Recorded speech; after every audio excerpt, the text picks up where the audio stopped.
Bonjour les amis, bienvenue sur notre chaîne où on propose des récapitulatifs pertinents et divertissants. Alors préparez-vous à grignoter, installez-vous et plongeons ensemble dans le monde passionnant de l'anime. L'anime nous amène dans un voyage à travers les souvenirs d'un garçon nommé Ryota, où on le voit avec une fille au milieu de la nuit regardant le ciel étoilé. Il commence alors à se blâmer pour l'accident tragique qui s'est produit quand il avait 10 ans, quand Kuroniko a essayé de le rattraper en tombant d'un pont, mais ils ont fini par tomber tous les deux et elle est décédée à la fin. Depuis ce jour, le garçon continue de regarder le ciel tout seul et nourrit le désir de devenir chercheur à la NASA. Aujourd'hui au lycée, il fait de son mieux pour être aussi proche que possible du ciel et comprendre les étoiles et les planètes dans le but de prouver l'existence des aliens, comme Kuroniko le lui a dit un jour. Dans un flashback, on voit la fille raconter au garçon qu'elle a déjà vu un alien et que pour prouver ses dires, elle l'a amené à l'endroit où vivait l'alien. Mais ils ont glissé et sont tombés au barrage. Le garçon a miraculeusement été sauvé et s'est réveillé le lendemain pour se retrouver à l'hôpital. Et l'infirmière lui a dit que son ami était toujours en vie. Il pensait que le seul moyen de se faire pardonner par la fille était de prouver l'existence des aliens à tout le monde. Mais le lendemain, la vérité est tombée, Kuroniko est morte dans l'accident.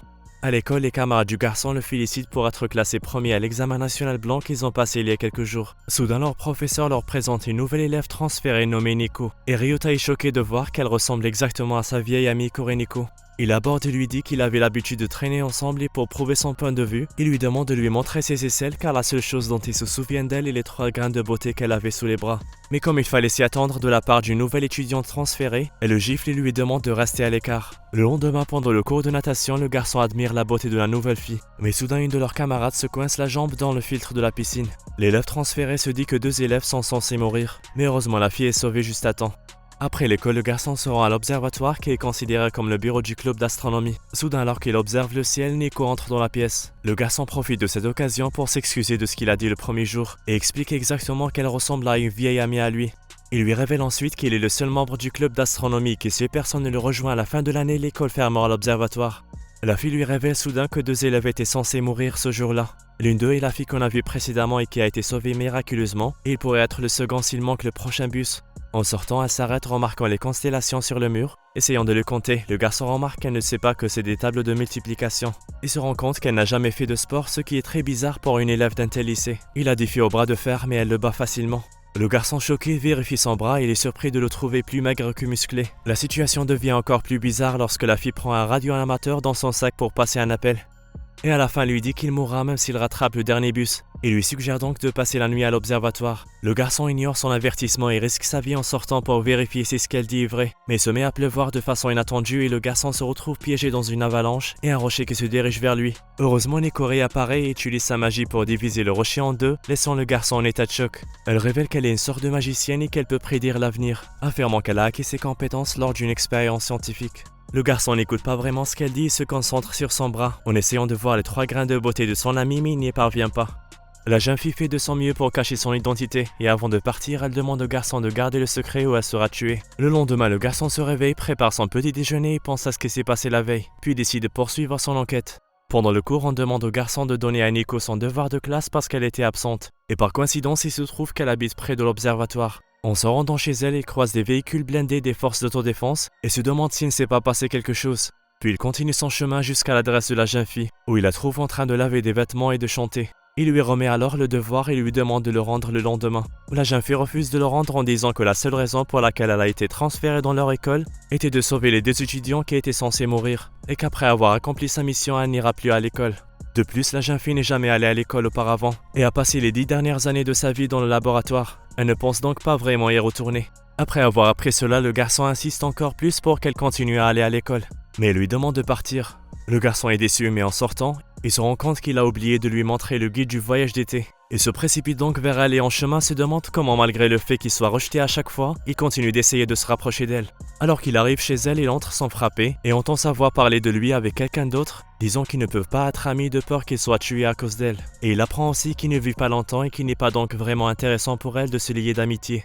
Le garçon réussit à se faufiler dans la chambre après le départ de Nico pour voir à qui elle parlait. Et il est surpris de trouver une fille blonde allongée dans son lit. Nico arrive juste après et explique que la poupée s'appelle Kana, une magicienne expérimentale qui s'est retrouvée complètement paralysée, mais qui a acquis une capacité très intéressante, celle de faire des pronostics. La poupée ne peut pas parler, mais sa main gauche peut bouger un peu et à l'aide d'un clavier, elle peut communiquer avec Nico. Après cette explication, elle lui dit que Kanade, une autre expérimentation qui a réussi à s'enfuir tout comme elle, a été capturée et qu'elles ne peuvent pas l'aider car elles ne savent pas où se trouve le laboratoire. Neko se met à pleurer et ordonne à Ryota de quitter sa maison. Plus tard, Kana dit à Neko d'aller à l'école et de s'amuser pour tous les deux, car apparemment leur vie ne durera pas très longtemps. Le lendemain, la jeune fille va à l'école, mais lorsqu'on lui demande de lire, le garçon s'aperçoit qu'elle ne sait pas lire du tout. Il la sauve de cette situation en l'amenant à l'extérieur. Alors qu'il descend les escaliers, il lui parle des vacances d'été de l'école et lui demande de se joindre à lui parce qu'il veut lui montrer l'océan.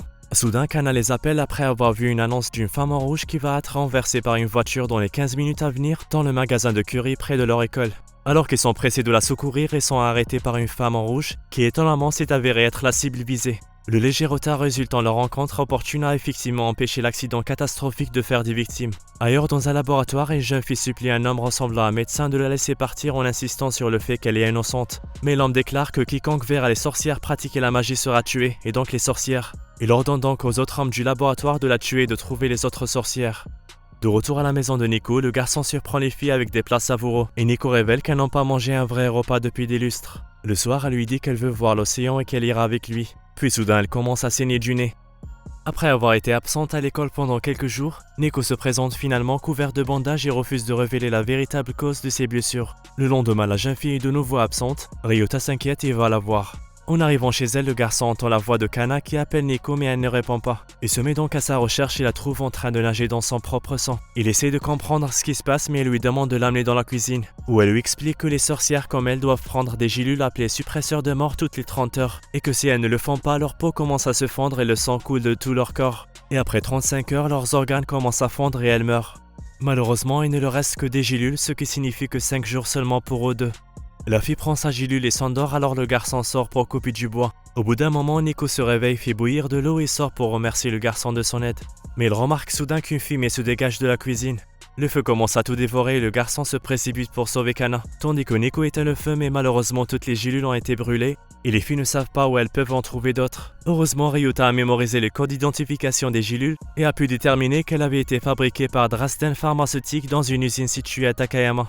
Le trio se rend à l'observatoire pour trouver les médicaments et l'usine. En chemin, Neko révèle qu'elle ne contrôle pas bien son pouvoir. Le garçon commence ses recherches sur les gélules mais ne trouve rien d'utile. Kana suggère de contacter Kazumi, une sorcière qui a réussi à s'enfuir du laboratoire avec eux et qui est une informaticienne génie. Neko appelle cette personne et lui explique qu'ils ont l'intention de voler les suppresseurs de mort mais qu'ils doivent d'abord entrer dans l'usine.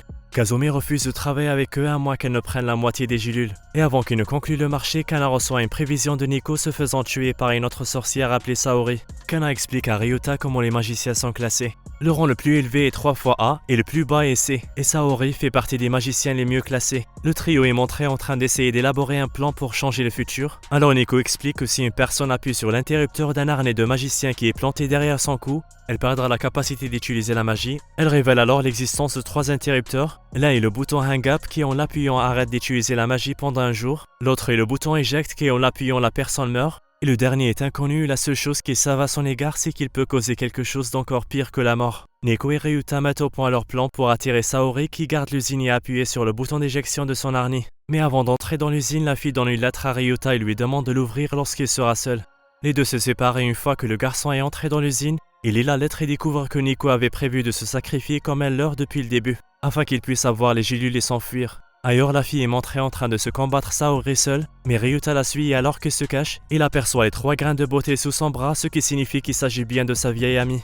Cette découverte le motive encore plus à la sauver, mais l'autre sorcière lance une attaque mortelle sur elle et la déchire en morceaux juste devant ses yeux, lui faisant sentir qu'il a perdu son ami 2 fois. On est arrivé à la fin de notre vidéo d'aujourd'hui, j'espère que vous l'avez trouvée amusante, fun et agréable. Il vous reste encore beaucoup de choses à découvrir avec nous et on est impatient d'approfondir l'histoire dans la prochaine vidéo. Alors restez avec nous, merci d'avoir regardé, au revoir.